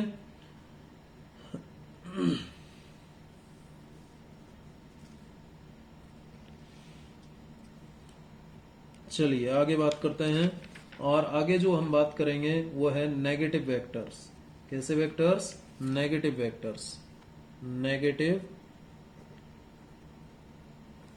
वेक्टर्स। दूसरा नाम है इनका अपोजिट वेक्टर्स, अपोजिट वेक्टर्स भी कहते हैं इनको। नेगेटिव वेक्टर्स कहो या अपोजिट वेक्टर्स कहो, एक ही बात है। नेगेटिव वेक्टर या अपोजिट वेक्टर कुछ भी कह दीजिए। ठीक है, तो नेगेटिव वेक्टर क्या होते हैं, नेगेटिव कहलाएंगे यदि उनका मैग्नीट्यूड तो बराबर है लेकिन डायरेक्शन अपोजिट है। Two vectors of equal magnitude but of opposite directions. ठीक है, opposite directions are called negative और अपोजिट वेक्टर्स। ठीक है, जैसे कि एक वेक्टर मैंने बनाया ये वेक्टर P, और एक वेक्टर मैंने बना दिया ये लीजिए वेक्टर Q। वेक्टर P का वैल्यू है 5 आई कैप, ठीक है, और वेक्टर Q का वैल्यू है -5 आई कैप। अब देखो मैग्नीट्यूड तो दोनों का सेम आना है ना बेटा, मैग्नीट्यूड दोनों का सेम है, लेकिन एक वेक्टर दूसरे वेक्टर के अपोजिट है या नहीं, डायरेक्शन अपोजिट है, ये नेगेटिव साइन बता रहा है, डायरेक्शन अपोजिट है, ये डायरेक्शन को बता रहा है, यानी डायरेक्शन अपोजिट है, लेकिन मैग्नीट्यूड क्या है, मैग्नीट्यूड सेम है। तो ऐसे वेक्टर्स को अपोजिट वेक्टर्स कहते हैं, इस तरीके से लिखा जाता है। ठीक है, अपोजिट वेक्टर्स कहलाते हैं ये, इनको नेगेटिव वेक्टर्स भी कहते हैं। जैसे आप कहो कि मान लीजिए ये एक वेक्टर है P is equal to 5 i cap. Now इसका नेगेटिव वेक्टर क्या होगा, यदि आपसे कहा जाए कि what is the negative vector और opposite vector of vector P, तो उसी के पैरेलल ड्रॉ करना है, लेकिन एंटी पैरेलल होना चाहिए। तो ये जो बना बेटा -5 आई कैप, ये इसका नेगेटिव वेक्टर हुआ। सो दिस P डैश मान लीजिए, ठीक है, P dash vector P dash is negative vector of vector P। ठीक है, P डैश क्या हो गया, नेगेटिव वेक्टर हो गया। इस तरीके से नेगेटिव वेक्टर बना देते हैं। नेक्स्ट है बेटा कोलिनियर वेक्टर्स। कौन से, कोलिनियर वेक्टर्स। अच्छा एक बात और ध्यान दीजिएगा, किसमें, नेगेटिव वेक्टर्स में। नेगेटिव वेक्टर्स में देखिए, नेगेटिव वेक्टर्स में देखिए लाइन ऑफ एक्शन यदि हम देखें, इस वेक्टर को ऐसे भी तो बना सकते हैं, ये +5 आई कैप बनाया, ठीक है, और -5 आई कैप को मैं ऐसे बना सकता हूं, ये -5 आई कैप। तो एंगल कितना हुआ बेटा, 180 डिग्री। तो यहाँ थीटा 180 डिग्री होता है, यानी नेगेटिव वेक्टर्स एंटी पैरेलल होते हैं एक दूसरे के। कैसे होते हैं, एंटी पैरेलल। ठीक है, और वहीं जो इक्वल वेक्टर्स होते हैं, इक्वल वेक्टर्स जो होते हैं, ये सेम वेक्टर्स देखिए बेटा, ये दोनों सेम डायरेक्शन में हैं, तो यहाँ थीटा क्या हो जाएगा, 0 हो जाएगा। यानी इक्वल वेक्टर्स कैसे होते हैं, पैरेलल। कैसे होते हैं, पैरेलल होते हैं, ये भी ध्यान रखना। P और Q के बीच एंगल 0 होता है तो वो इक्वल वेक्टर्स कहलाएंगे, पैरेलल।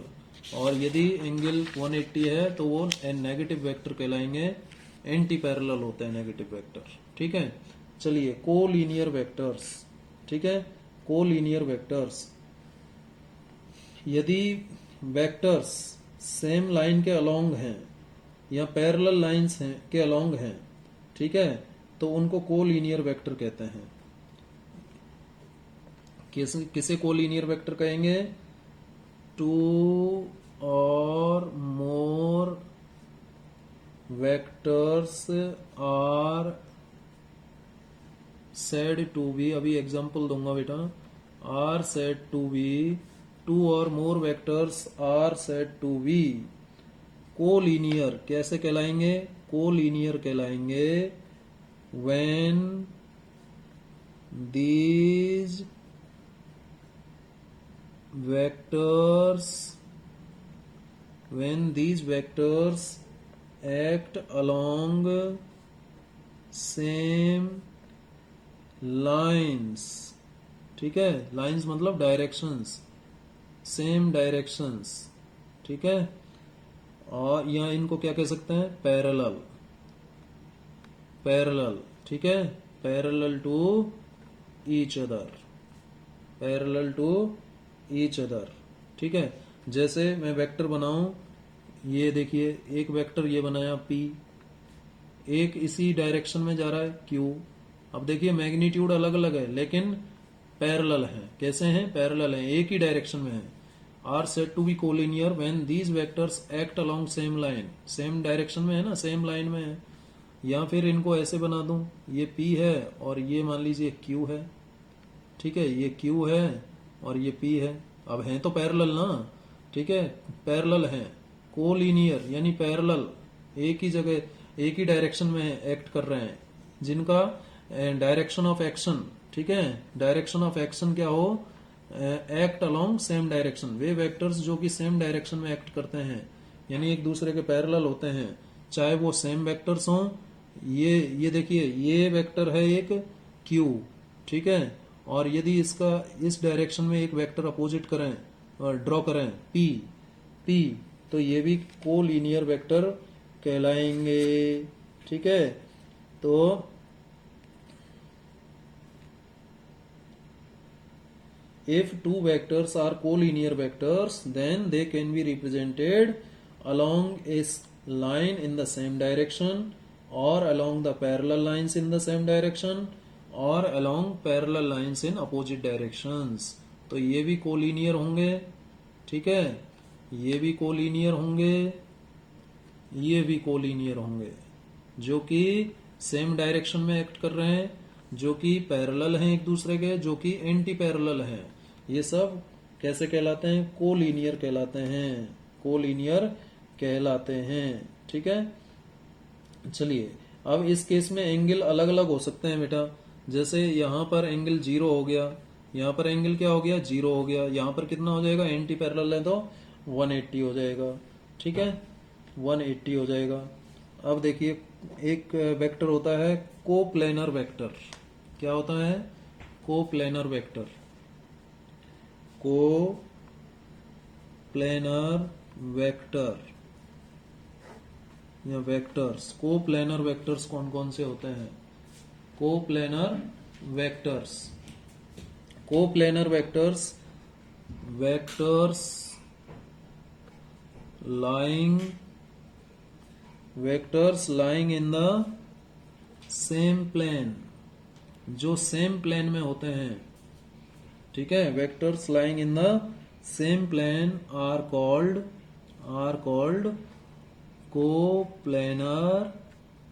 Coplanar vectors. क्या कहलाएंगे, कोप्लेनर वेक्टर्स। जैसे कि इस पेज पर जिस पर मैं लिख रहा हूं बेटा, ये एक प्लेन है, तो इस प्लेन में मैं कोई भी वेक्टर ड्रॉ कर दूं। जैसे वेक्टर P ड्रॉ किया मैंने, ठीक है, वेक्टर P ड्रॉ किया, मान लीजिए ये वेक्टर एक ड्रॉ कर दिया, वेक्टर क्यू, ठीक है, ऐसे ही एक वेक्टर मैंने ड्रॉ कर दिया, ये देखिए वेक्टर आर।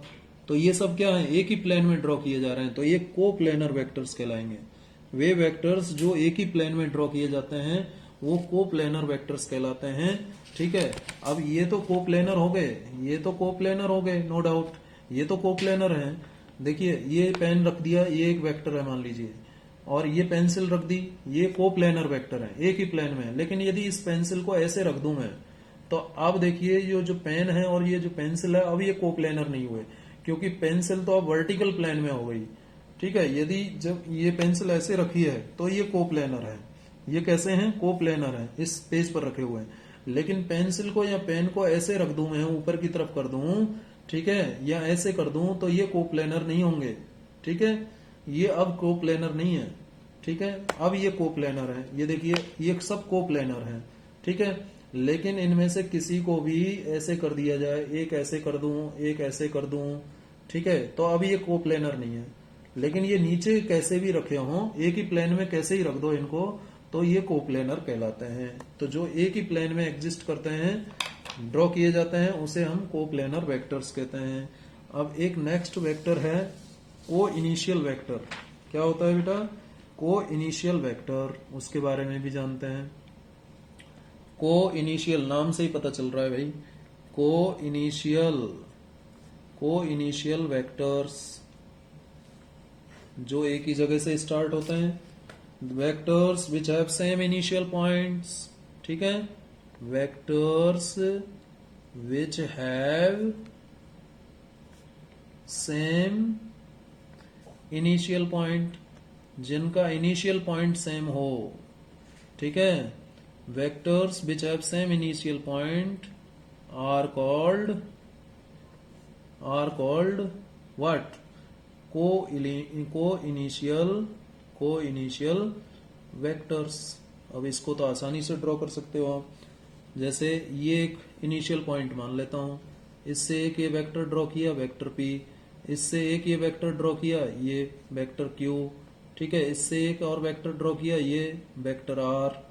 तो ये सब कैसे हुए, को इनिशियल वेक्टर्स हैं, ठीक है। ऐसे ड्रॉ किया, ये भी एक को इनिशियल वेक्टर हो गया, वेक्टर एस, ठीक है। ये सब को इनिशियल वेक्टर है, क्योंकि सबका इनिशियल पॉइंट सेम है। सभी वेक्टर्स का जब इनिशियल पॉइंट सेम होता है तो वो को इनिशियल वेक्टर्स कहलाते हैं, ठीक है। अब एक होता है यूनिट वेक्टर्स, एक्स वाई और जेड में तो मैंने आपको बता ही दिए, ठीक है। तो उसी को मैं थोड़ा सा इस तरीके से लिख सकता हूं, orthogonal unit vectors. Unit vectors की हम बात कर चुके हैं, लेकिन ऑर्थोगोनल यूनिट वेक्टर्स का मतलब क्या है। ऑर्थोगोनल शब्द का मतलब होता है बेटा परपेंडिकुलर। ऑर्थोगोनल शब्द का मतलब क्या होता है, परपेंडिकुलर। इसका मतलब होता है परपेंडिकुलर, ठीक है, परपेंडिकुलर। सो हम लिखेंगे, डेफिनेशन क्या हो जाएगी, इफ 2 और 3 ले लो हम, 2 और 3 यूनिट वेक्टर्स, ठीक है, 2 और 3 यूनिट वेक्टर्स आर परपेंडिकुलर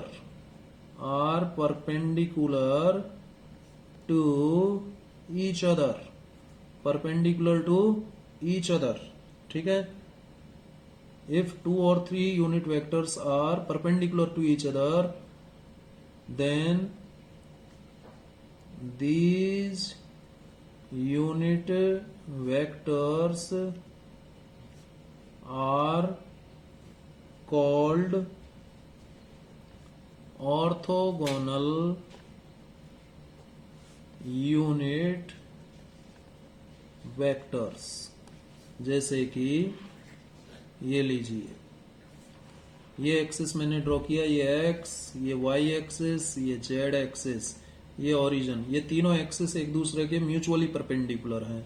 तो एक्स डायरेक्शन में आई कैप यूनिट वेक्टर हो गया, वाई डायरेक्शन में प्लस वाई डायरेक्शन में जे कैप, ठीक है, और प्लस जेड डायरेक्शन में के कैप।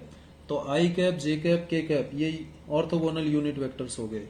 अब देखो यहां पर एक बात आपको सिखा देता हूं, यदि आपको लिखना है वेक्टर एक्स तो क्या लिखोगे बताओ, वेक्टर एक्स लिखना है तो वेक्टर एक्स लिखने के लिए वेक्टर एक्स का मैग्नीट्यूड लिखोगे आप, ठीक है, इनटू एक्स डायरेक्शन में यूनिट वेक्टर लिखोगे क्या, आई कैप। तो इसे क्या लिखा जा सकता है, और यानी vector X is equal to magnitude of vector X, X हो जाएगा इंटू आई कैप, यानी वेक्टर एक्स को एक्स इंटू आई कैप, यानी ये एक्स तो मैग्नीट्यूड बता रहा है वेक्टर एक्स का, और आई कैप इस वेक्टर की डायरेक्शन बता रहा है। वैसे ही यदि मैं लिखता हूं वाई वेक्टर वाई क्या लिखा जाएगा, मैग्नीट्यूड ऑफ वेक्टर वाई और यूनिट वेक्टर वाई में क्या होता है, यूनिट वेक्टर जे कैप, तो इसे क्या लिखा जाएगा, और क्या सिंप्लीफाई करके लिखेंगे वाई इंटू जे कैप सिंपली। यदि मैं लिखता हूं वेक्टर जेड स्मॉल जेड, ठीक है, तो वेक्टर जेड का क्या हो गया, मैग्नीट्यूड, और जेड डायरेक्शन में unit vector small K cap, तो इसे क्या लिखूंगा बेटा, vector Z is equal to Z into K cap लिखूंगा, ठीक है। यदि मैं लिखता माइनस एक्स यानी इस डायरेक्शन में, तो यहां minus x into I cap आ जाता, ठीक है। तो इनको लिखने का तरीका भी ध्यान रखना। तो जैसे कोई वेक्टर है वेक्टर आर, ठीक है, अब वेक्टर आर का मैग्नीट्यूड लिखो, इसको कैसे लिखा जाएगा, वेक्टर आर का मैग्नीट्यूड और वेक्टर आर का यूनिट वेक्टर, ऐसे ही तो लिखेंगे, ठीक है, क्लियर है। जैसे मैं आपको एग्जांपल दूं कि वेक्टर पी मान लीजिए आपको दे रखा है 5 इंटू आई कैप, तो इससे क्या इंफॉर्मेशन हमें मिल रहा है, यानी वेक्टर पी जिसका मैग्नीट्यूड 5 है और जो किस डायरेक्शन में है, पॉजिटिव एक्स डायरेक्शन में है। यदि मैं लिखता vector Q is equal to 5 J cap, तो यानी क्यू का मैग्नीट्यूड 5 है और किस डायरेक्शन में है, प्लस वाई डायरेक्शन में है। और यदि मैं लिखता vector R is equal to 5 K cap, तो मैं क्या बोलूंगा कि वेक्टर आर का मैग्नीट्यूड 5 है, ठीक है, यानी 5 मीटर लेंथ का है वेक्टर आर, और किस डायरेक्शन में है, पॉजिटिव जेड एक्सिस में, ठीक है। तो ये बातें भी आपको पता होनी चाहिए, ठीक है, ये बातें भी आपको पता होनी चाहिए। अब देखिए एक होते हैं, इसको भी जान लो, लोकलाइज्ड एंड नॉन लोकलाइज्ड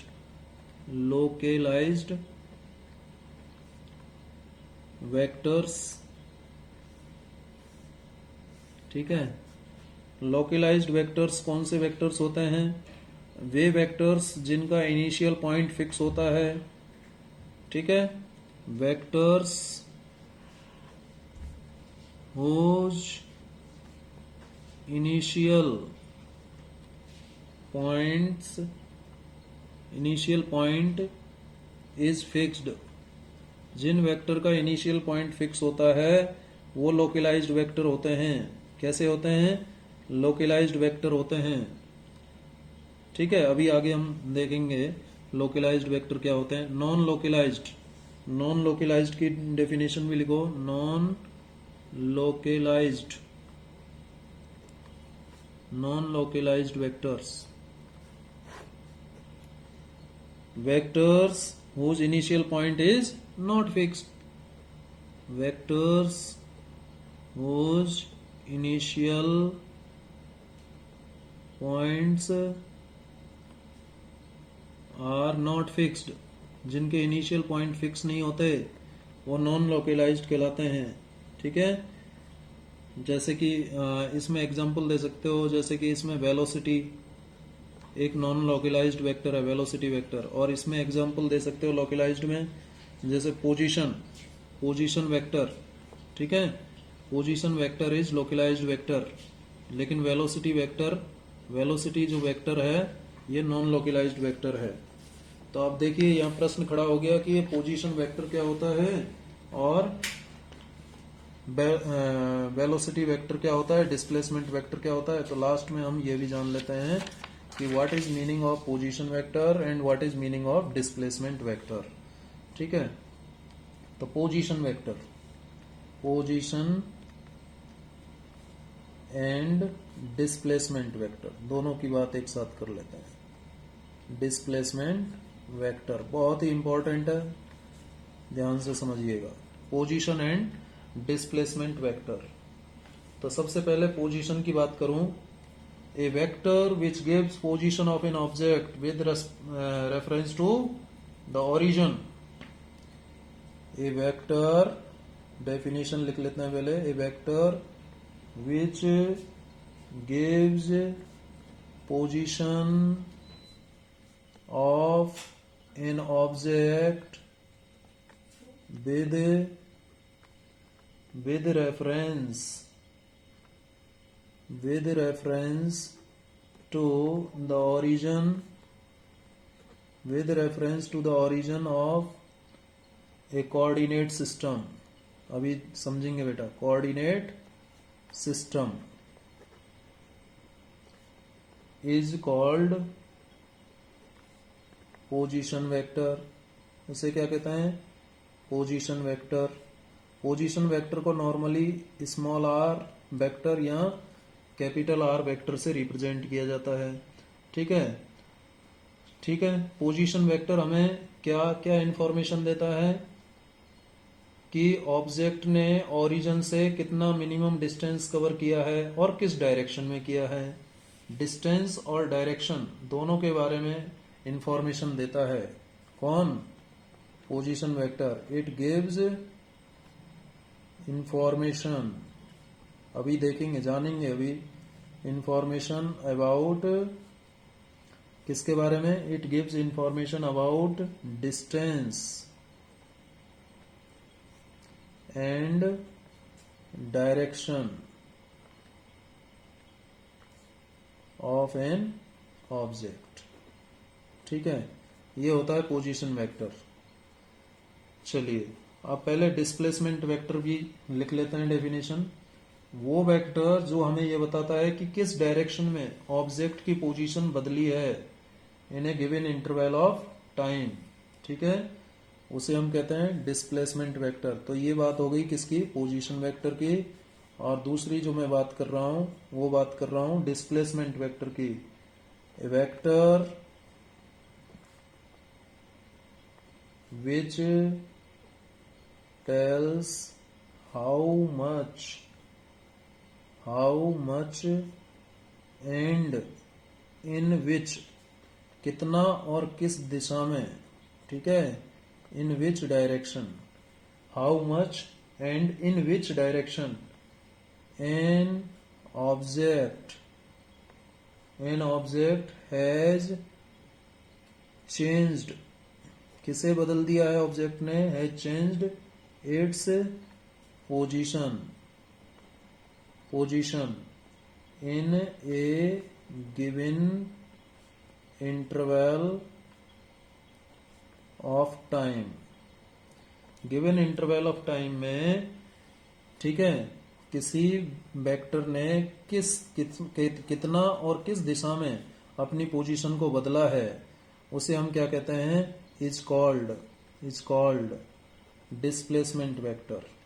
अभी मैं समझाऊंगा बेटा आपको डिस्प्लेसमेंट वेक्टर। ठीक है, क्या कहते हैं इसे?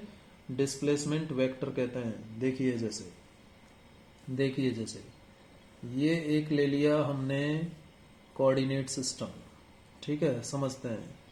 ये एक्स एक्सिस, ये है आपका वाई एक्सिस और ये ओरिजिन। अब मान लीजिए यहां कोई ऑब्जेक्ट है P, तो इस ऑब्जेक्ट की पोजीशन इस ओरिजिन O के रेस्पेक्ट में, किसके रेफरेंस में? ओरिजिन O के रेफरेंस में इस ऑब्जेक्ट P की जो पोजीशन है वो क्या बताएगा? वो कौन बताएगा? ये वाला वेक्टर बताएगा। कौन सा वेक्टर? OP। और इसे क्या कहेंगे? Position vector. यही तो लिखा था डेफिनेशन में, a vector which gives position of an object with reference to the origin of a coordinate system is called position vector. तो देखिए, ये ओरिजिन ऑफ द सिस्टम है, कोऑर्डिनेट सिस्टम का ये ओरिजिन है। ओरिजिन के रेस्पेक्ट में किसी ऑब्जेक्ट की पोजीशन कौन बता रहा है? ये वेक्टर बता रहा है कि कितनी मिनिमम डिस्टेंस कवर की है और किस डायरेक्शन में कवर की। ये तो हो गई पोजीशन। वैसे ही मान लीजिए कुछ समय के बाद ये ऑब्जेक्ट P से कहां चला जाता है? Q पर चला जाता है। तो फिर पोजीशन वेक्टर क्या हो जाएगा? ये वाला हो जाएगा। फिर पोजीशन वेक्टर क्या हो जाएगा? ये वाला हो जाएगा, जिसे आप R डैश कह दो। हो जाएगा या नहीं? After time T। ठीक है, आफ्टर टाइम T। ठीक है, तो इनिशियल तो ये है पोजीशन, और t1 टाइम पर मान लो इसको, और ये t2 टाइम पर है। तो t1 से t2 टाइम तक उसने कितनी पोजीशन बदल दी, इतनी। कहां से कहां चला गया, p से q। तो ये p से q जो है इसे कहते हैं हम डिस्प्लेसमेंट वेक्टर। ये क्या कहलाता है, डिस्प्लेसमेंट वेक्टर कहलाता है। कौन, pq। तो यहां लिख लीजिए डिस्प्लेसमेंट वेक्टर कौन हुआ, डिस्प्लेसमेंट वेक्टर कौन हुआ, पी क्यू। पी से क्यू जा रहा है ना, क्यू पी मत लिख देना, पी से क्यू जा रहा है, उसकी पोजीशन कहां से कहां बदल रही है, पी से क्यू। कितने टाइम में, T1 से T2 में। T1 टाइम पर कहां था, पी पर, और T2 टाइम पर कहां पहुंच गया, क्यू पर। तो किसी पर्टिकुलर इंटरवल ऑफ टाइम में, यही तो लिख रहा है, गिवन इंटरवल ऑफ टाइम में किसी ऑब्जेक्ट ने पोजीशन को किस डायरेक्शन में और कितना बदला है। तो इतना बदला है और इस डायरेक्शन में बदला है, ठीक है। तो इसे हम डिस्प्लेसमेंट वेक्टर पी क्यू कहेंगे। और नॉर्मली इसको हम ऐसे लिखते हैं, डेल्टा आर, इससे रिप्रेजेंट करते हैं। आर एक वेक्टर है, डेल्टा चेंज को बताता है, ठीक है। ये पोजीशन वेक्टर का सिंबल है। अब डिस्प्लेसमेंट वेक्टर का सिंबल है।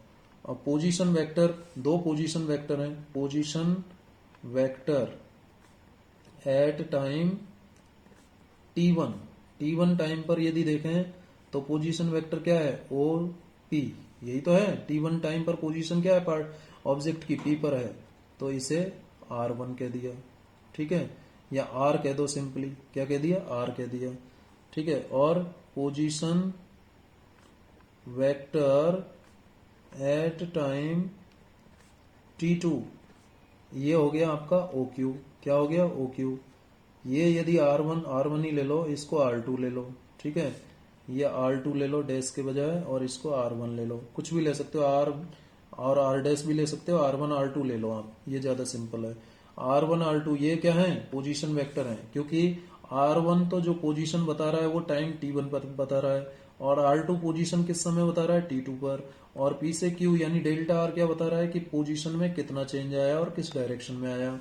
तो ये डिस्प्लेसमेंट वेक्टर हुआ, और ये क्या हुए, पोजीशन वेक्टर्स हुए, ठीक है। तो आज मैंने आपको वेक्टर्स के बारे में बताया। अब ये पोजीशन वेक्टर की वैल्यू हम कैसे फाइंड आउट करते हैं, डिस्प्लेसमेंट वेक्टर की वैल्यू कैसे फाइंड आउट करते हैं, ये हम नेक्स्ट लेक्चर में जानेंगे। Thank you very much.